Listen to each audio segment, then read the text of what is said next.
This is super weird, I know. The last video I did was about my severe social anxiety disorder.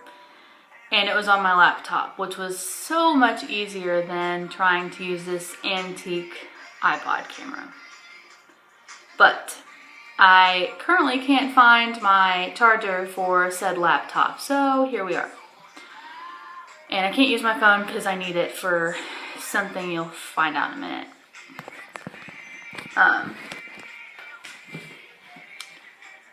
So, if you know me, you know I'm a thinker, and I do the best thinking at night, so that's why I'm sitting here at 12:05 a.m. videoing my awful hairdo and face. Anyways, so a couple weeks ago I wrote a blog post basically about my current relationship and my journey to it, which sounds super weird, like why would somebody do that? But that's me. I'm different. I'm an oddball, and I feel like I want to remember things, so I write them down, and then I feel like, hey, why not? Let's just share it with the world, because I have no shame in anything. Well, I do have shame in things, but if you know me, then you know that I will tell you anything you want to know. Like, I'm me, and that's who I'm going to be, and if you have any questions, okay, I'll let you know. Like, anyways, so he already knows about the article, he's read it, and he said it was okay to share it, so here we are. I was originally going to share it via Facebook, like as in the blog form, but I was battling with technology and I couldn't figure it out. So here we are. Now you just get to see my face and hear my voice instead. So just a warning, this is going to be, obviously it's going to be personal. And so here we go. Hashtag swipe right. I've always been the friend in the steady relationship. I had pretty much the same boyfriend from 3rd grade to 8th grade, give or take a few short breaks. And then I had my first long-term relationship, which lasted from the summer of my 8th grade year to the spring term during my freshman year of college. All of my friends looked up to me in the relationship field. At times, I almost felt like a relationship counselor, but behind closed doors, I wasn't truly happy. I felt like a hypocrite. I was letting a guy affect me in ways that no person should be affected. I felt useless, ashamed, and not myself. I had developed depression and severe social anxiety because my entire world had revolved around one person, and that person's opinion of me was all that mattered. We broke up after 5 years of dating, and I was officially single for the first time since my elementary school days. You really don't realize how far you've lost yourself until all that's left are all of the broken pieces from when all is said and done. This is where part 2 begins.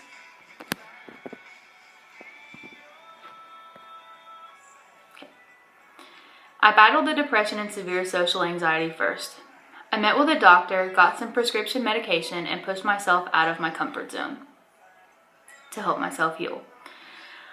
Once I began to overcome all of the mental distress, I began to try and date again. It was so unbelievably hard to get back into the swing of things because I was 13 the last time I flirted with a boy in such a way. At 18 or 19 years old, it's not likely that you will meet a guy on the playground while playing tag. Luckily, I started out with a guy that I had known for years. He and I went on a few dates and even became an official couple for a few months.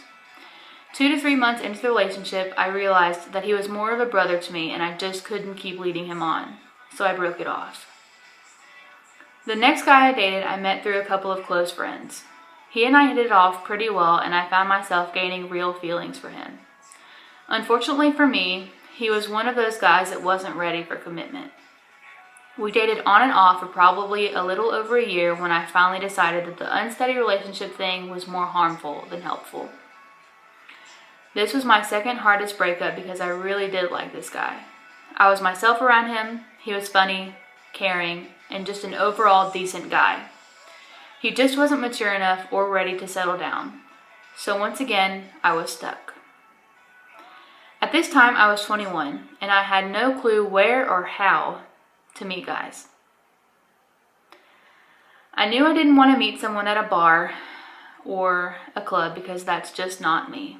Don't get me wrong, I enjoy the occasional outing and things of that nature, but I just didn't believe that I was going to meet the man of my dreams sitting in some bar or club.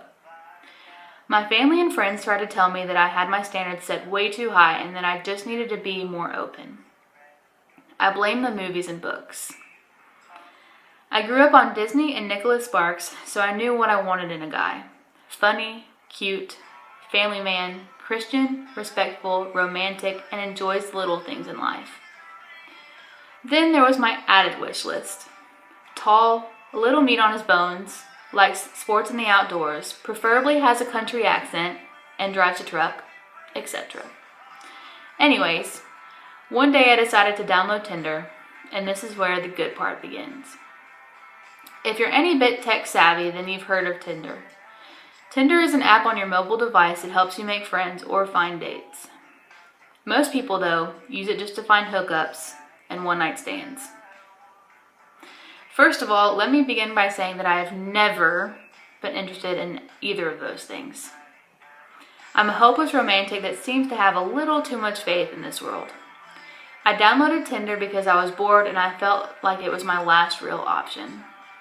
I talked to a few guys and met up with a couple, but Tinder soon turned into one of those apps that I would have on my phone for a while, give up, uninstall it, then download it again whenever I was bored.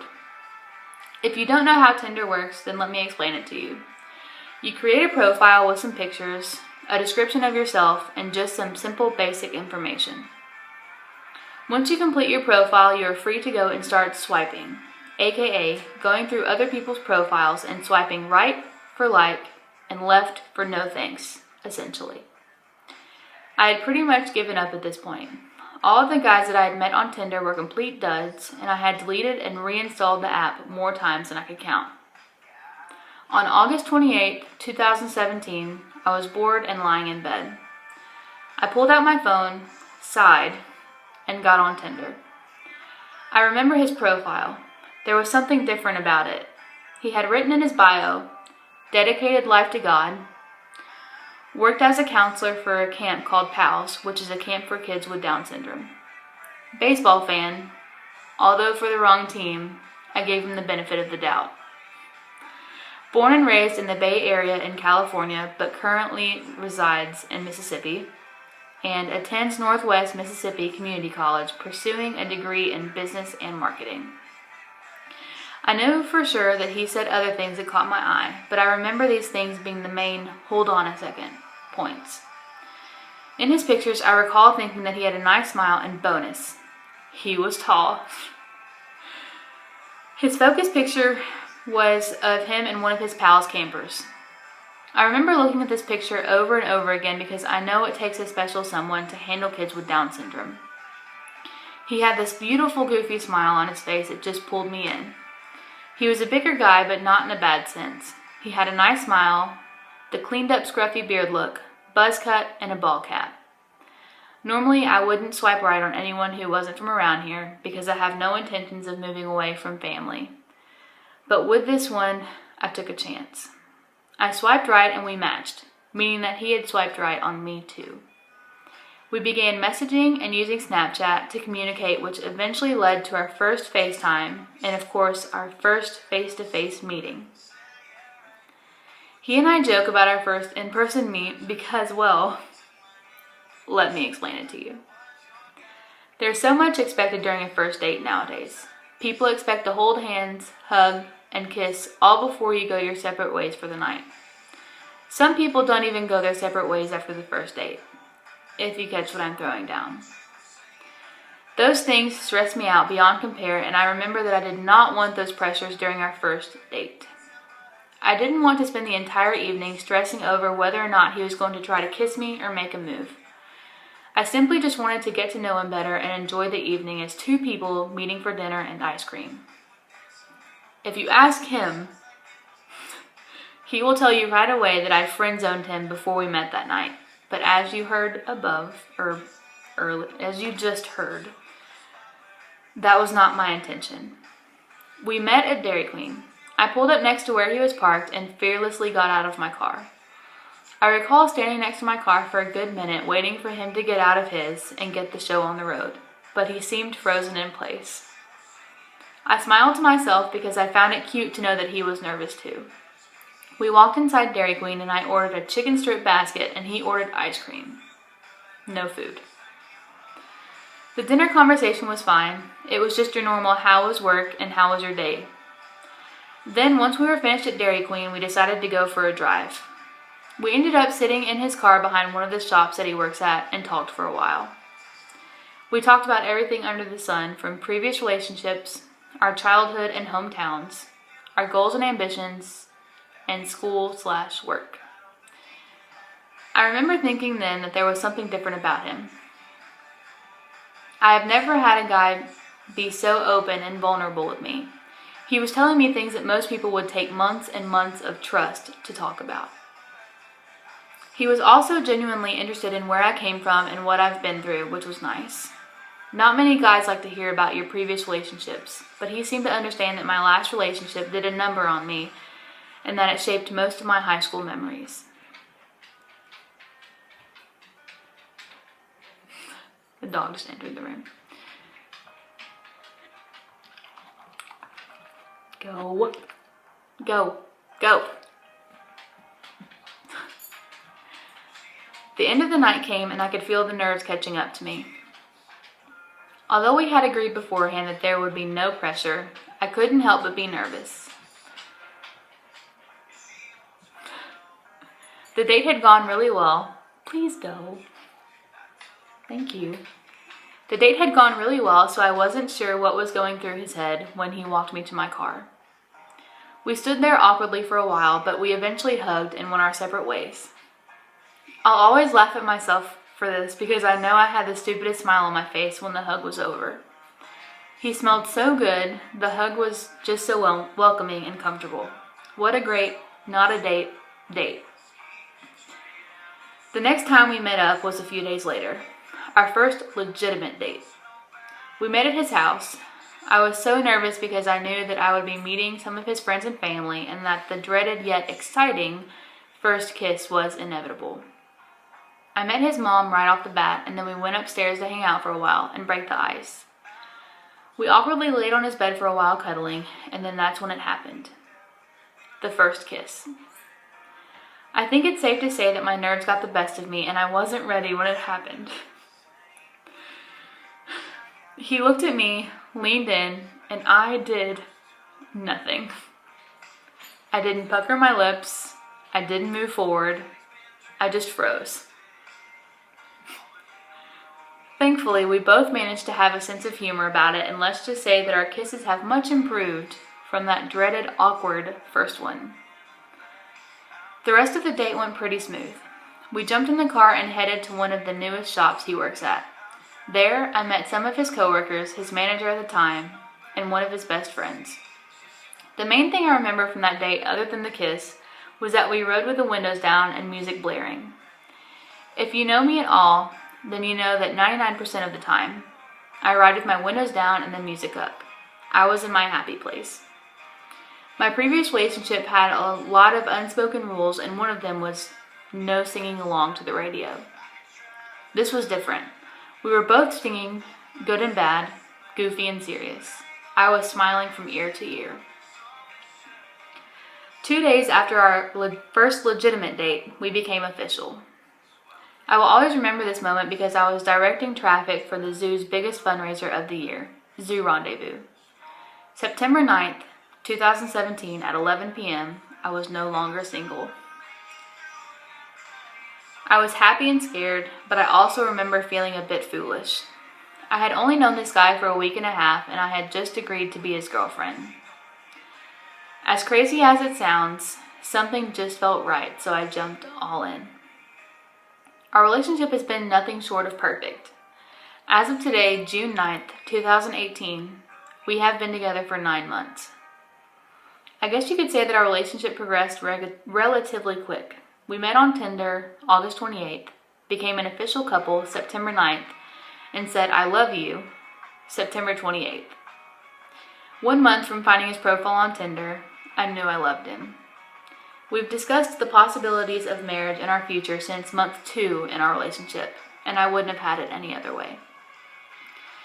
The man that I am wholeheartedly in love with came from a city on the other side of the United States. You can't tell me that God didn't play a role in that.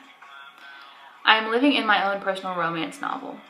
He's a sports fan, enjoys the outdoors, has a passion for music, fears God, has a keen sense of humor, a contagious smile that reaches his eyes, a beautiful caring soul, and has my family and friends wrapped around his finger. Most importantly, though, he loves me. On a daily basis, he not only tells me, but he proves that he loves me with all of the small things that he does. He often tells me how thankful he is for me and that I am the most beautiful woman on the planet. We joke and we laugh in a way that I have only ever done with my closest of friends. He's my ultimate best friend, my other half, and my missing puzzle piece. I'm so in love with him, and I'm forever thankful that my previous relationships didn't work out. For any of you reading or hearing this, get you a person that makes you feel this way. Find the one that makes the butterflies flutter in your stomach with just a simple smile. Never settle for less, and never let somebody tell you that your standards are too high, because love will come when you least expect it. He and I had both given up on love and finding someone. However, we both got bored at the same time, downloaded the same app, and took the same chance on #swipe-right. So I feel super cheesy, but I'm honestly really proud of that article, and I'm super happy with where my life is right now, and I just wanted to share it. I don't know, I just have a need to share things with the world because, I don't know, that's just who I am. So that's that, and yeah, so I will see you guys next time.